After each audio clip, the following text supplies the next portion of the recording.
nosotros encontramos en algún momento chicos jóvenes, muy jóvenes, menores de edad, robando automóviles para las bandas de delincuencia organizada.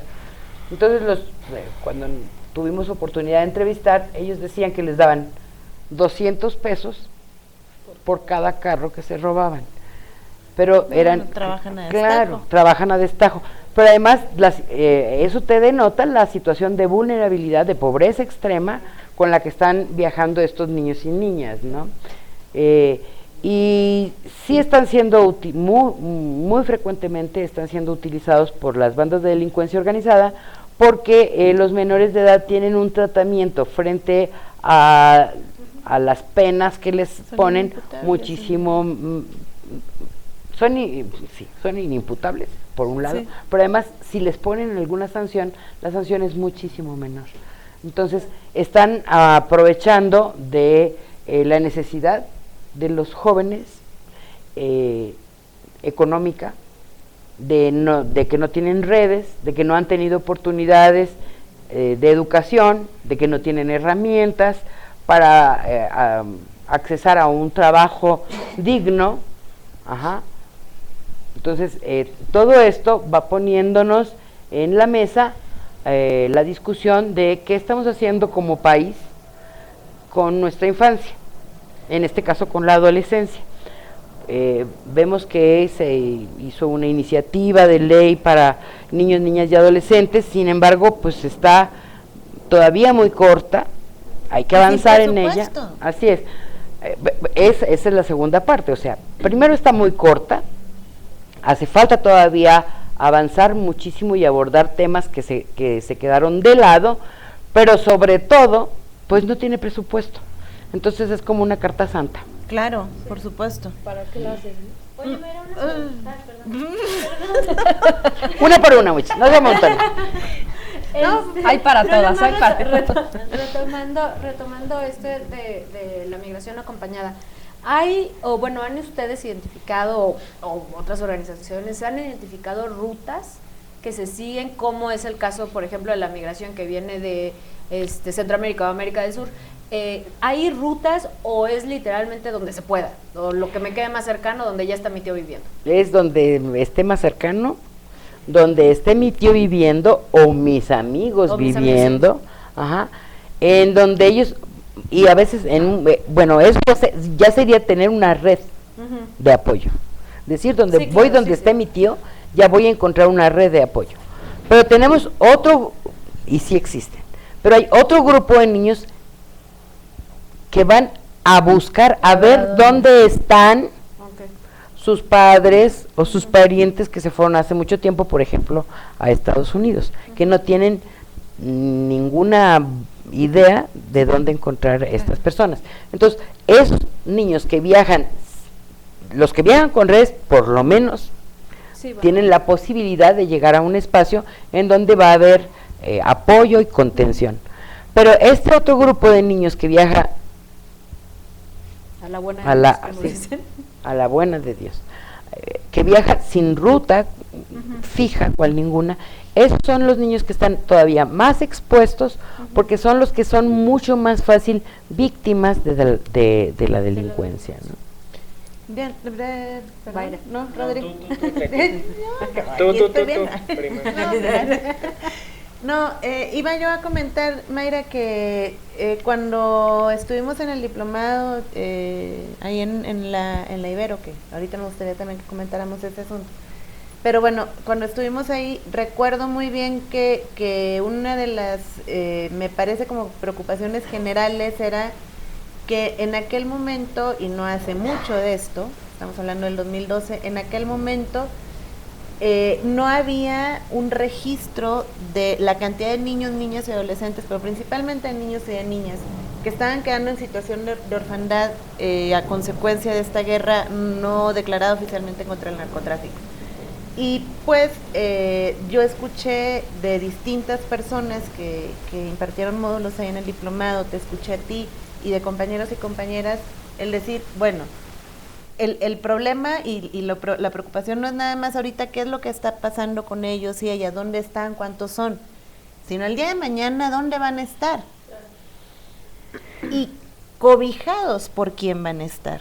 Sí, ahí en este asunto de la guerra contra el narcotráfico ha habido un descuido, otra vez, en donde muchos de los niños y niñas que sus padres murieron, por ejemplo, en estos encuentros de fuegos cruzados, algunos de ellos eran hijos de personas que estaban en la delincuencia, y entonces, claro, era la gente mucho más cercana a la que los chavos tenían acceso, y entonces pues se quedaban con ellos, que es lo natural, digamos, ¿no?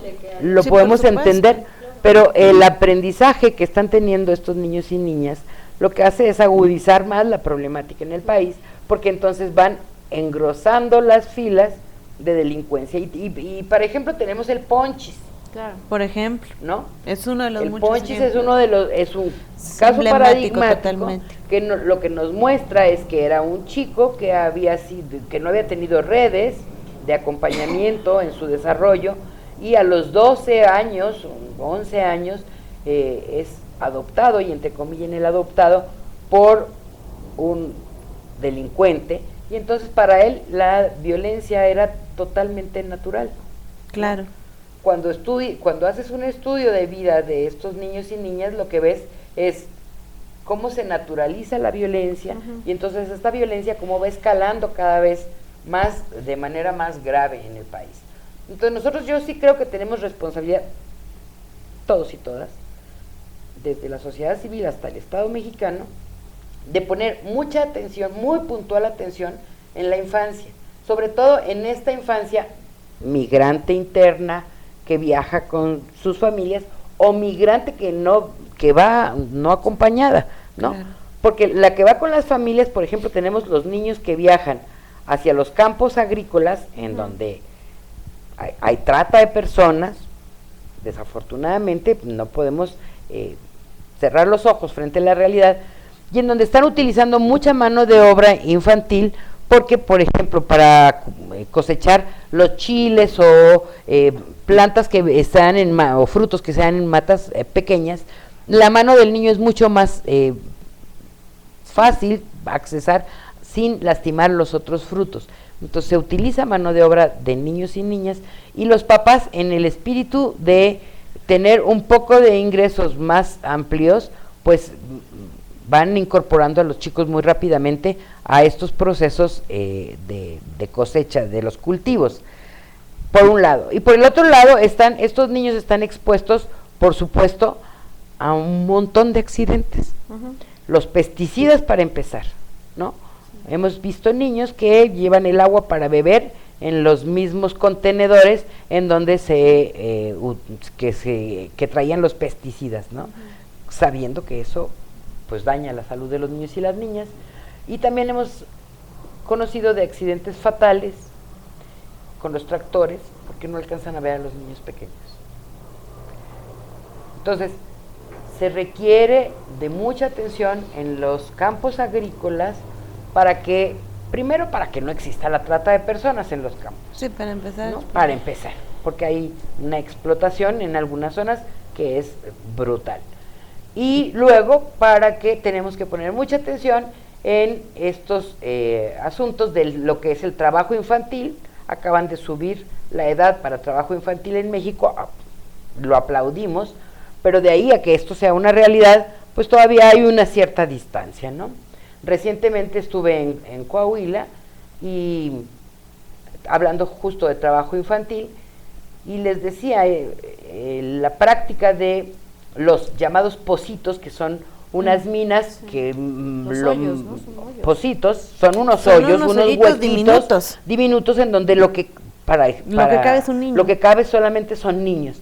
Entonces, cómo esta práctica se sigue dando en esta zona del país y en otras, en donde la utilización de los niños es constante. Y yo les preguntaba, ¿conocen el fenómeno? Sí, sí lo conocemos, me contestaba el público. Ajá, ¿y se dará por acá? Pregunté, porque bueno, uno no Sí, debe ¿qué afirmar tal que no, sin verdad? los pelos de la mula en la mano. Sí, sí, ¿no? sí. Y entonces les pregunto, y oigan, ¿y de casualidad saben que haya niños trabajando en los pocitos? Y levanten la mano, y la verdad es que el público levantaron, una muy buena parte del público, Muy natural. más de la mitad, la mano para decir sí, hay niños trabajando en los pocitos.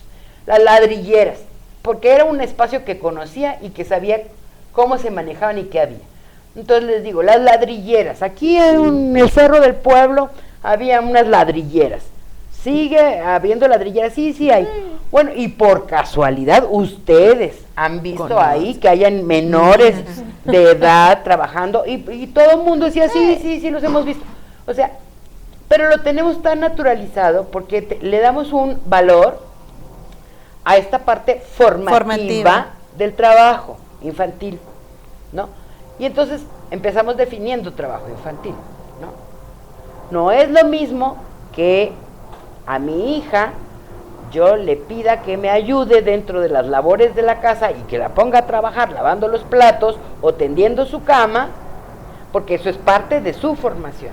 Claro. A que yo le diga, ahora vas a ir a casa de Leticia, que te va a pagar 100 pesos el día por tenderle la cama, lavarle los platos, cuidarle al chamaco, y me traes el dinero porque lo necesito para mantener a tus hermanitos. A Diana y a Karina.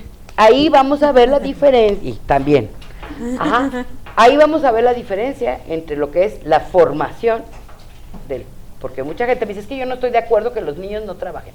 No, es que los niños no deben trabajar. La tarea de los niños es formarse. Estamos perdiendo ese tan llevado y traído bono demográfico, que no va a permitir el desarrollo ni de los niños ni del país, porque no les estamos dotando de herramientas necesarias para que puedan enfrentar de manera diferente la vida. Y entonces lo que hacemos es repetir un ciclo constantemente, en donde es un círculo vicioso, totalmente. Es un círculo vicioso en lugar de hacer un círculo virtuoso, ¿no? Nosotros estaríamos obligados ahorita a que nuestras autoridades estuvieran muy pendientes de lo que es el trabajo infantil, dónde se está dando, y sancionar tanto a las empresas. Y de ofrecer también opciones, Mayra, porque no es nada más, a ver, Diana, no pongas a trabajar a tu niña de 5 años y a tu niño de 7 años. Porque me puedes alegar, es que me ayuda con la economía familiar. Ok, perfecto, sí, nada más que no los pongas a trabajar y tú vas a tener estas otras oportunidades, estas opciones, tal, porque seguimos dentro del mismo círculo vicioso, ¿no? Esta parte de no tener garantizados los derechos económicos, sociales y culturales es parte de la base, bueno, es una de las tantas aristas que vamos a encontrar que subyacen dentro de la trata de personas. Mientras no tengamos garantizados nuestros derechos, todos, y me refiero a todos, como ciudadanos y ciudadanas, acceso a un trabajo digno, a un hogar, a una familia, a una casa, ¿no? Comer diario, a tener buen alimento. Sí. Bueno, Diana, eres muy exigente. Tenemos una población de 60% en pobreza y 20% en pobreza extrema, sí. Hasta los últimos datos de hace un año, sí, ¿no? Sí. Sí, que como están yendo las cosas, a mi muy particular ver y entender, ha aumentado, sí. ¿No? O sea, esta crisis económica que tenemos en el país hace que cada vez más la gente tenga necesidad inminente de que toda la familia le eche los kilos, claro, para que por lo menos tengan tortillas y frijoles, que eso es lo que estamos de lo que estamos hablando cuando estamos hablando de pobreza, o sea, de pobreza alimentaria. Con todo y estos dichosos programas que ojalá y funcionen, de verdad, de todo corazón lo deseo, de lucha contra el hambre, necesitamos modificar las estructuras socioeconómicas para garantizar, claro, sí, para poder garantizar que haya acceso a una vida digna de toda la población. O sea, ahí vamos empezando a trabajar contra la trata de personas, contra la migración, contra el trabajo infantil. Todas estas problemáticas están inmersas en la falta de garantías de derechos económicos, sociales. Bueno, es que finalmente todos estos, los programas, todo, etcétera, o sea, una y otra vez, y es histórico, que no se van a soltar porque finalmente siguen siendo un instrumento por medio del cual el gobierno de, llámese federal, local, lo que sea, se está haciendo de votos. Es que es muy triste porque finalmente estos programas sociales lo que hacen es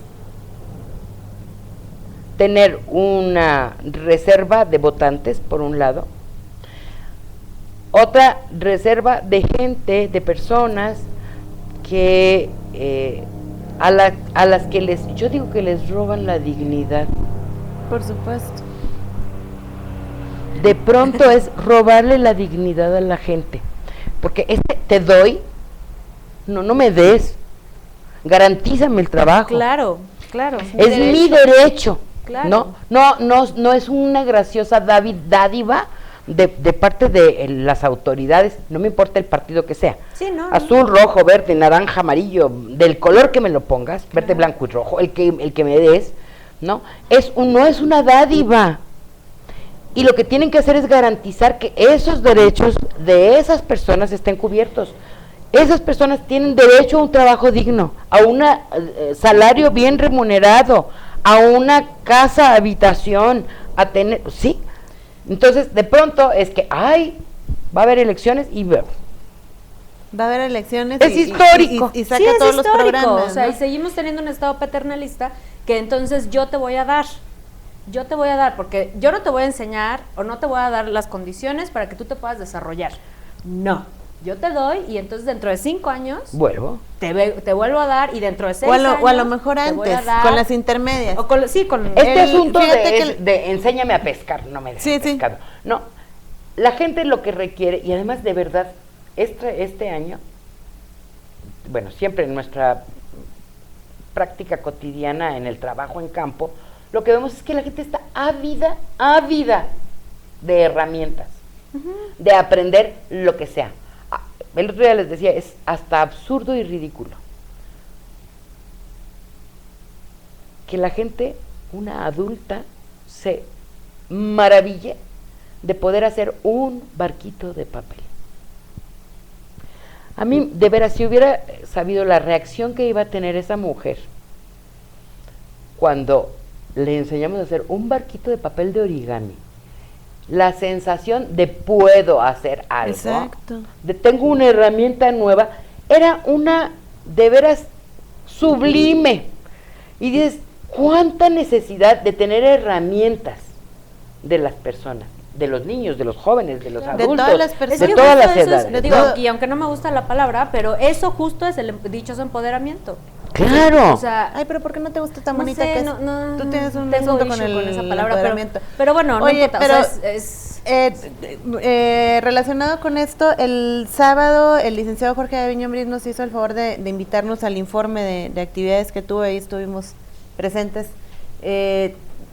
Afortunadamente pudimos hacerlo, pero una de las cosas que comentó que a mí me llamó mucho la atención es justo esta distinción entre una política asistencialista y una política pública de Estado versus una política pública de Estado, que lo que abunda, y tenemos, cuando lo estaba diciendo, empecé así como hacer, ya sabes, un checklist, y dije, a ver, Estado tal, todos. No hay ni uno, o sea, ni uno se salva. No, porque no tenemos, en realidad no tenemos. Y colores tampoco pública. Hace distinción. No. No tenemos una política pública de Estado, con las dimensiones de Estado que se requiere.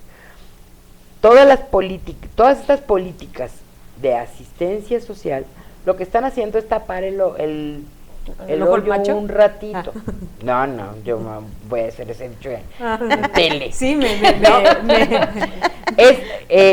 Sí, es tapar el hoyo, para que no se evidencie la problemática, y porque hay una ganancia secundaria, o más bien primaria, ¿no? Que tienen o un séquito de ciudadanos dispuestos a recibir una tarjeta para ir al súper y comprarse la despensa de esa semana. Claro. O sea, esa es tristísima realidad de este país. No se trabaja para ganar. O sea, ¿no? No se trabaja a largo plazo, no se tiene una visión de país, de desarrollo económico. Si la tuviéramos, todos los niños y las niñas estarían metidos en la escuela. Todos los niños y niñas estarían metidos en la escuela. Bueno, habría escuelas escuelas dignas. Habría escuelas para todos y para todas, ¿no? No nos sucedería lo que sucede ahorita con la educación, ¿no? Hay un número de niños que pueden accesar a la primaria, y conforme van avanzando en grado de educación, esta pirámide se va estrechando hasta que llegas a la universidad, en donde de 1000 niños, pues 100 terminarán la universidad. Máximo. Y ya me fui lejísimo. Sí, así. ¿No? Sí, porque se va estrechando estrechando las posibilidades de acceso a la educación, tienen, ni modo, mijito, ya tienes 17. En el mejor de los casos. Sí, ya cumpliste 18, vete a trabajar. Hasta la prepa, ¿no? Sí, Así claro. es. Sí. Ya, acabaste la prepa, métete a trabajar. Porque además la secundaria es obligatoria y siguen los niños sin terminar la secundaria, Que ¿no? esa es también otra cuestión, o sea, aparte de esta cuestión económica, que por la que muchas veces pues ponen a trabajar a los hijos, también está esta mentalidad, ya estás grandecito, ya ponte a trabajar. Lo que decía Mayra del trabajo Eso también, formativo, ¿no? No es nada más que recojas tu cuarto, es que vayas y recojas el cuarto de Rodri y luego de paso pasas por el mío, te pagamos $1, pero vas y se lo llevas a tu mamá porque es para la economía, contribuye a la economía familiar. Sí, Perdón, pero Rodri desde hace rato quería hacer algún comentario y no sé por qué, pero no ha podido. Ay, perdón, es que agarramos el micrófono. Estos lugares que visitó Infancia Común, cuando detectaban esta situación, o sea, que se hacía algo, ¿se puede hacer algo? Sí, estamos obligadas a avisar a las autoridades, ¿no? Sobre todo cuando encuentras menores de edad en situación de prostitución, que ahí sí es trata de personas, ¿no? Sí se tiene que denunciar. Y qué si se puede, qué tanto éxito han tenido con, ¿O qué tanta respuesta? ¿No? qué tanta respuesta? ¿Qué tanto hemos avance ha tenido? habido? Pues mira, yo creo que hace falta mucho trabajo todavía. Acá en la Ciudad de México, por ejemplo, nosotros hemos encontrado, y es histórico desafortunadamente también, jóvenes menores de edad en situación de prostitución forzada, porque menores de edad no hay tutía, es trata de personas, y se ha denunciado, y son espacios ya conocidos, y sin embargo no se ha logrado erradicar la problemática, porque yo digo que porque no hay voluntad política. Que al final de cuentas yo creo que pareciera ser como la sombra en muchas problemáticas, ¿no? Sí, la voluntad política, porque a veces no es siquiera una cuestión de es que no tengo recurso o es que etcétera, sino un tema de voluntad política. Pero Mayra, además de este trabajo de campo, este trabajo comunitario y de formación de redes que hacen ustedes, tienen una parte muy importante que es la formación académica. Sí. Ya está próximo a iniciarse la siguiente edición del diplomado. Sí. En marzo inicia la octava generación del diplomado contra la trata de personas, que hemos venido implementando con el apoyo de la Universidad Iberoamericana. O sea, Infancia Común tiene un programa de trabajo en conjunto con la Ibero, y en este momento estamos, te digo, en marzo iniciamos la octava generación. Esperamos que mucha gente se inscriba porque necesitamos personas capacitadas para mirar con otros ojos, y de verdad es ponernos lentes diferentes, es ver a los demás, es ver las problemáticas sociales que estamos padeciendo, y es tratar de aportar desde nuestro pequeño espacio un plus, ¿no? De que la gente que sí se dedique a trabajar con niños, con niñas, con adolescentes o con personas, cualquier persona que esté en situación de trata, pues tenga mejores herramientas para abordarlo. Y la verdad, en el diplomado hay gente que viene de la sociedad civil, gente que viene psicólogos, gente que viene de espacios públicos, de oficinas que se dedican a la atención de la trata de personas, es muy diverso. Y resulta muy interesante porque, bueno, en este momento llevamos más de 500 personas diplomadas. Más de 500. Wow. Muchas de estas personas que no se dedicaban abiertamente a organizarse en contra de la trata de personas, sino que tenían alguna curiosidad de aprender más, terminaron generando organizaciones, como por ejemplo Leticia o Diana, ¿no? Como por ejemplo. Son exalumnas del diplomado. Ahí nos conocimos. Y entonces fueron generando estos intereses y fueron llegando hasta llegar a ser una organización, y bueno, acá estamos ahora. Y así como ellas, en otras partes del país se está dando el fenómeno. Así, y estos pequeños esfuerzos se van, una gota con ser poco, con otras se hace aguacero, ¿no? Aquí ya somos un Y aquí somos una chipi, ¿no? Pero ese chipi del que moja constantemente, ¿no? Entonces, esto lo que va generando son sinergias que nos permiten ir visibilizando la problemática, primero sensibilizando a estas personas, que a su vez van a sensibilizar y hacer que se haga más visible esta problemática que tenemos en el país, que además sí es un delito muy grave que afecta a las personas y que les deja una huella permanente, ¿no? Fíjate, ahorita que dices eso, no hace mucho platicando yo con una señora que en ese momento era vecina, me decía, oiga, bueno, pero a ver, ¿qué es eso de trata? Ah, pues mire señora, y así como no me digas eso, pero ¿cómo? Ok, a grandes rasgos medio le dije, pero hubo algo que me llamó la atención de la señora, me dice, mire mija, a mí no me interesa tanto saber que si el señor o señora que comete este delito, qué pena, dice no, a mí lo que me interesa saber es qué información le doy a mis nietos, a mis nietas, claro, para que no les pase para esto. que no caigan, ¿no? Yo creo que al final del día esa es una labor muy importante y quizá donde se debiera hacer mucho énfasis en la prevención, porque, y retomo como iniciamos el programa, ¿no? Ojalá que no tuviéramos trabajo. Ojalá que, exacto, sí, perdón, ok, muy bien. Ojalá que no tuviéramos trabajo en este tema, sí, claro. Ojalá que no hubiera tantas asociaciones, organizaciones que están trabajando temas relacionados o estrechamente vinculados a la trata de personas. Ese sería el ideal. Y yo creo que para alcanzar ese ideal hay que trabajar en la prevención. Y me dijeron que ya estamos cortos de tiempo, Mayra, pero parte del trabajo de prevención que hacen y que me parece bastante importante resaltar, ahora lo tenemos aquí con las muñecas que están decorando nuestro espacio, las Cecis. Diana, Mayra, por favor, explícanos quiénes son las Cecis, porque además son una chulada, quiero que las vean bien, por favor. Estas muñecas es una idea que hemos venido trabajando, se llama Ceci porque es una niña que trabaja contra la explotación sexual comercial infantil, por eso se llama Ceci, y tiene un hermano que se llama Tino. Trabajo infantil, no. Y las hemos estado haciendo porque vamos a lanzar una campaña contra la trata de personas con Ceci y su familia.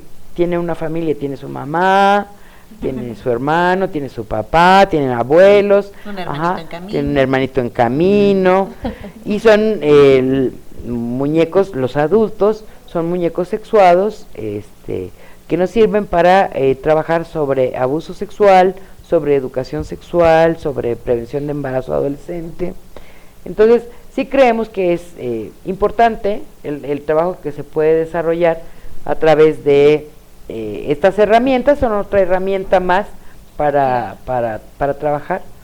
Hemos venido desde el inicio también haciendo material didáctico en Infancia Común, es una de las vertientes que tenemos, generar material didáctico para justamente hacer trabajo de prevención directo en comunidad con las escuelas, con los maestros, con los padres.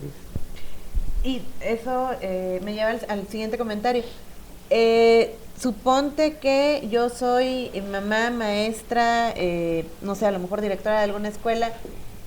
¿Cómo me puedo acercar a ustedes para que nos den una plática, un taller, etcétera? Bueno, les puedo dar los datos de contacto. Nuestros correos electrónicos son infanciacomún @gmail.com. Ese es uno. No, infanciacomún.dir@gmail.com, o rojas.mayra@hotmail.com. Los teléfonos son 5511-2349 y 5511-8816. En Facebook también les pueden localizar como Infancia Común AC. Ahí está toda la información. Desde luego en nuestras redes sociales también vamos a compartir datos e información de Infancia Común. Mayra, por favor, me gustaría que nos compartieras un mensaje para finalizar, una invitación. Ay, los invito a que se inscriban al diplomado y los exhorto a que todos y todas, y ahora sí como el del chiste, he dicho todos, trabajemos contra esta nueva forma de esclavitud de personas. La trata de verdad es un delito que daña y daña para siempre. Gracias, buenas noches. Yo quiero agradecerte, Mayra, porque la verdad es que parte del trabajo que aquí se realiza, la motivación ha sido lo que nos enseñaste y nos compartiste en ese diplomado, justamente. Le comentaba yo a Fer el día martes, y es algo que siempre voy a reconocer. Hay personas que marcan un antes y un después en aspectos de nuestra vida. Para mí, en lo personal, eres una de ellas, es desde que... Yo espero que positivamente. Claro, por supuesto. Si no, también te lo diría, pero no te salvaría, no más en público. Sí, no, pero no en público, no. Antes de irnos, Rodri, por favor, las formas de contacto. Nuestras formas de contacto en redes sociales, Facebook y Twitter, es Rostros de la Trata. Nuestra cuenta de correo electrónico, rostrosdelatrata@gmail.com. Nuestro sitio web, www.rostrosdelatrata.com.mx. Formas de contacto del canal en redes sociales, tu diputado JGATV. Muchas gracias, Rodri. Y pues Diana Correa, muchas gracias. Gracias, buenas noches. Karina Armas, muchas gracias. Buenas noches. Mayra Rojas, otra vez, muchas gracias. Gracias a ustedes. El próximo jueves vamos a tener aquí con nosotros y nosotras a nuestra aparente rendición. Vamos a tener testimonios de familiares de personas desaparecidas. Es un compromiso que decidimos asumir en Rostros de la Trata, nuestro apoyo lo más que se pueda a las personas que están transitando por esta difícil situación, que al final de cada mes vamos a tener un programa que le vamos a dedicar en particular a una persona, a un familiar de persona desaparecida. No se lo pierdan, va a estar interesante desde un ángulo de apoyo, desde luego. A continuación, el licenciado Jorge Aviñón Briz, su programa de respuestas. Buenas noches, muchas gracias.